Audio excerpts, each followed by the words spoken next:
America के साथ वार्ता फेल होने के बाद ईरान के राष्ट्रपति मसूद पेजेश्कियान का एक बड़ा बयान सामने आया है। मसूद पेजेश्कियान ने कहा कि अगर अमेरिका अपना दबाव और एक तरफा रवैया छोड़ दे तो ईरानी जनता के अधिकारों का सम्मान करे तो समझौते का रास्ता जरूर निकल सकता है। मतलब ये कि ईरान अब तक वार्ता के टेबल से हटा नहीं है। वो अब भी अमेरिका से बात करने को तैयार है, लेकिन अपनी शर्तों पर, अमेरिकी शर्तों पर नहीं। पर तब तक होर्मुज को लेकर दोनों खेमों की धमकियों से टेंशन फिर बढ़ गई है। वहीं इसके असर को कम करने के लिए ब्रिटिश पीएम कीयर स्टारमर ने भी पहल शुरू की है।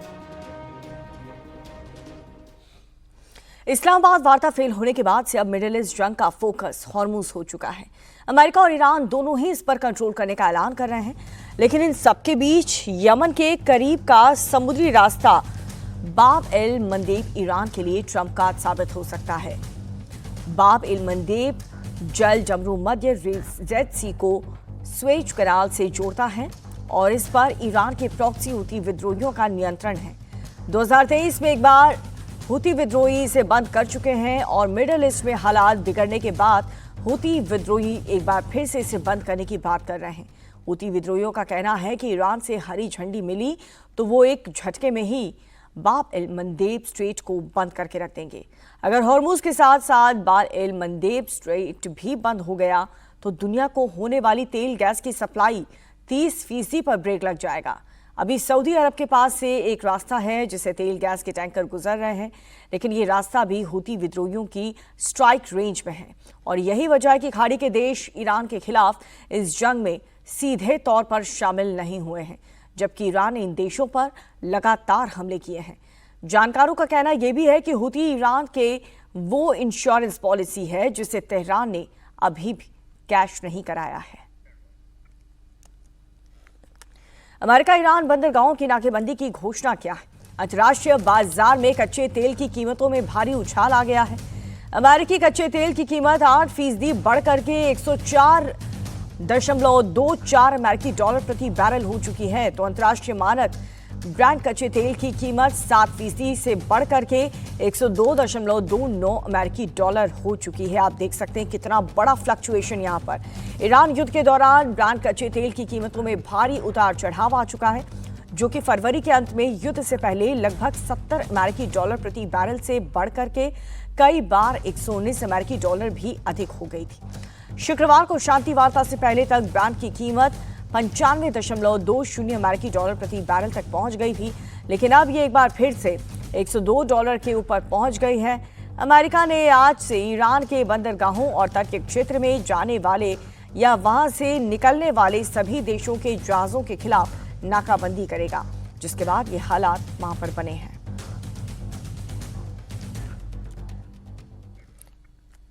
और वहीं लेबनान में इजरायल और हिजबुल्लाह के बीच में भीषण जंग जारी है। इजरायली फोर्स साउथ लेबनान के इलाके में घुस चुकी है, जहां पर हिजबुल्लाह के साथ कई दिनों से जमीनी लड़ाई जारी है। वहीं आईडीएफ लेबनान के कई शहरों में हिजबुल्लाह के ठिकानों पर हवाई हमले कर रही है। इस बीच रविवार को इजरायली पीएम बेंजामिन नेतन्याहू रक्षा मंत्री के साथ साउथ लेबनान पहुंचे और जवानों से मुलाकात की। बेंजामिन नेतन्याहू ने यह कहा कि हिजबुल्लाह के खिलाफ उनका एक्शन यूं ही जारी रहेगा। वहीं हिजबुल्लाह भी इजरायल के हमलों का जवाब दे रहा है। रविवार को साउथ लेबनान के बयान में हिजबुल्लाह ने इजरायली सैनिक पर ड्रोन अटैक किया। हिजबुल्लाह ने इस पूरे हमले का वीडियो भी जारी करके कहा कि जब तक अमेरिकी इजरायल हमले बंद नहीं हो जाते तब तक उनका जवाब जारी रहेगा। इस बीच लेबनान के पीएम नवाब सलाम ने एक बार फिर से जंग खत्म करने की अपील की है। और इसी के साथ रविवार को इजरायल ने साउथ लेबनान में हिजबुल्लाह के बुनियादी ढांचे पर जबरदस्त प्रहार किया। आईडीएफ ने एयर स्ट्राइक करके हिजबुल्लाह के 1 दर्जन से ज्यादा ठिकानों को उड़ा दिया है। यह हमला इतना जबरदस्त था कि हमले के बाद आसमान में धुएं का गुबार हर तरफ छा गया। इजरायल के हमलों के बाद से लेबनान का सरीफा शहर मलबे का ढेर बन चुका है। शहर के एक बड़े हिस्से की कई इमारतें पूरी तरह से तबाह हो चुकी हैं। आप तस्वीरों में देखेंगे तो ये पूरा का पूरा शहर खंडर में तब्दील हो चुका है। दक्षिणी लेबनान में इजरायली सैनिकों को निशाना बनाकर के हिजबुल्लाह ने क्लस्टर ड्रोन का अटैक किया।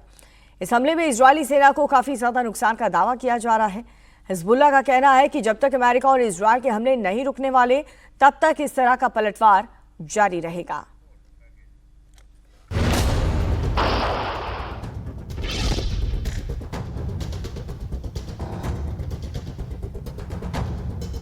अमेरिका और ईरान के बीच वार्ता फेल होने के बावजूद अभी 2 हफ्ते का सीज फायर लागू दिख रहा है, लेकिन इजराइल का लेबनान में हमला और हिजबुल्लाह का जवाबी हमला थम नहीं रहा।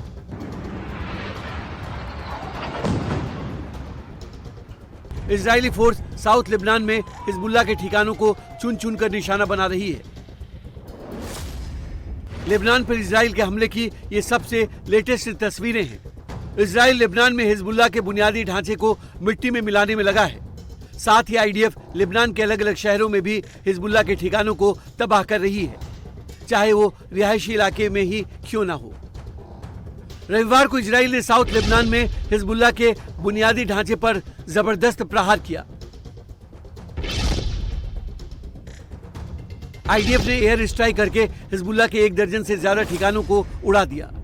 ये हमला इतना जबरदस्त था कि हमले के बाद आसमान में धुएं का गुबार छा गया। इजराइल के हमलों के बाद लेबनान का शरीफा शहर मलबे का ढेर बन गया। शहर के एक बड़े हिस्से की कई इमारतें पूरी तरह तबाह हो गई। सड़कों पर मलबा बिखर गया। हिजबुल्लाह के लड़ाके भी इजरायली हमलों का जवाब देने में देर नहीं कर रहे। दक्षिणी लेबनान में इजरायली सैनिकों को निशाना बनाकर हिजबुल्लाह ने क्लस्टर ड्रोन्स का अटैक किया। इस हमले में इजरायली सेना को काफी नुकसान का दावा किया जा रहा है। हिजबुल्लाह का कहना है कि जब तक अमेरिका और इजराइल के हमले नहीं रुकेंगे तब तक इस तरह का पलटवार जारी रहेगा। इसी बीच इजराइल के प्रधानमंत्री बेंजामिन नेतन्याहू और रक्षा मंत्री काट्ज रविवार को अचानक दक्षिणी लेबनान पहुंच गए। दोनों ने इजरायली सैनिकों से मुलाकात की, उनका हौसला बढ़ाया। इस दौरान रक्षा मंत्री काट्ज ने कहा कि साउथ लेबनान के लोग लिटानी नदी के दक्षिण में कभी नहीं लौटेंगे। इजराइल का टारगेट हिजबुल्लाह को निहत्था करना है। और वहीं दूसरी तरफ लेबनान के पीएम नवाब सलाम ने एक बार फिर से जंग खत्म करने की अपील की है। उन्होंने कहा है कि उनकी सरकार युद्ध को खत्म करने के अपने प्रयासों में लगी हुई है। सूत्रों की माने तो इजरायल और लेबनान के बीच बातचीत मंगलवार को वॉशिंगटन में शुरू होने की उम्मीद है। ये बातचीत इजरायल के उस फैसले के बाद हो रही है जिसमें लेबनान के साथ वार्ता का फैसला लिया गया था। इस बैठक में लेबनान इजरायल की सेना हटाने, लेबनानी कैदियों को रिहा करने और 10 लाख से ज्यादा विस्थापित लेबनानी लोगों की वापसी की मांग करेगा। लेकिन इजरायल पहले ही ये साफ कर चुका है कि लिटानी नदी से साउथ में अब इजरायल का कंट्रोल होगा, जो लेबनान के लिए एक सबसे बड़ा झटका है।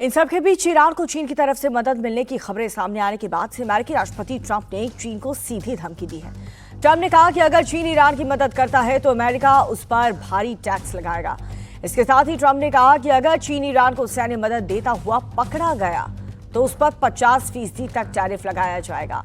ट्रंप का ये बयान ऐसे समय में आया है जब अगले महीने उनका चीन का दौरा है, जहां पर उनकी मुलाकात राष्ट्रपति शी जिनपिंग से होनी है। हालांकि ट्रंप की ये बैठक पहले ही तय थी, लेकिन ईरान के साथ चल रहे युद्ध की वजह से इसे टाल दिया गया था। ट्रंप के टैरिफ बम की धमकी से पहले ट्रंप ने चीन को ईरान की मदद नहीं करने की चेतावनी दी है।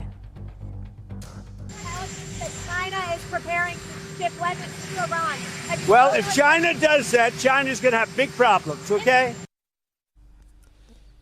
इस्लामाबाद में अमेरिका और ईरान के बीच में शांति वार्ता फेल होने के बाद से अब रूस के राष्ट्रपति व्लादिमीर पुतिन ने ईरान और अमेरिका के बीच मध्यस्थता की पेशकश की है।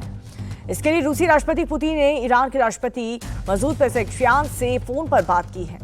इस बातचीत में पुतिन ने साफ कह दिया है कि रूस इस पूरे इलाके में शांति स्थापित करने के प्रयासों में मदद करने के लिए तैयार है। रूस चाहता है कि बातचीत के जरिए इस संकट का जो हल है वो निकले और पूरे क्षेत्र में स्थिरता आए। रूस की इसी पहल को इसलिए भी अहम माना जा रहा है क्योंकि वो खुद को एक ऐसे देश के रूप में पेश कर रहा है जो दोनों देशों के बीच बातचीत को आगे बढ़ा सकता है। रूस और ईरान के रिश्ते अच्छे हैं। हालांकि ईरान का कहना है कि अमेरिका अब तक तेहरान का भरोसा जीतने में नाकाम रहा। हाल ही की शांति वार्ताओं के बावजूद दोनों देशों के बीच अविश्वास अब भी बरकरार है, जो किसी भी समझौते में एक बहुत बड़ी बाधा बन सकता है।